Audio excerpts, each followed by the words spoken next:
பெருமாளுக்கு பாடப்படுகின்ற திருப்பல்லாண்டு பாடல் பிறந்த கதை தெரியுமா?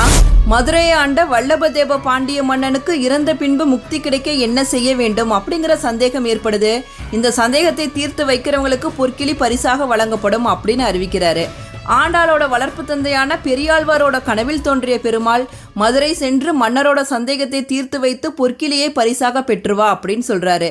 அரங்கனோட ஆணையை ஏற்று மதுரை சென்று சமயவாதத்தில் வெற்றி பெற்று மன்னரோட சந்தேகத்தை தீர்த்து வைக்கிறாரு பெரியாழ்வார். பொற்கிளியை பரிசாக பெற்றுவிட்டு மன்னர் கொடுத்த பட்டத்து யானை மீது அமர்ந்து வராரு பெரியாழ்வார்.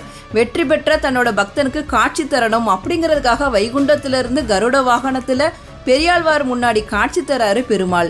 நம்மளா இருந்தோம்னா பெருமாள் முன்னாடி வந்தோன்னா அதை கொடு இதை கொடு அப்படின்னு சொல்லிட்டு வேண்டுவோம். ஆனால் பெரியாழ்வாரோ பெருமாளே யாரோடையாவது கண்ணு உங்கள் மேலே பற்றும் அப்படின்னு சொல்லிட்டு கண் திருஷ்டி போக்குறதுக்காக பல்லாண்டு பல்லாண்டு பல்லாயிரத்தாண்டு அப்படிங்கிற திருப்பல்லாண்டை பாடினாரு.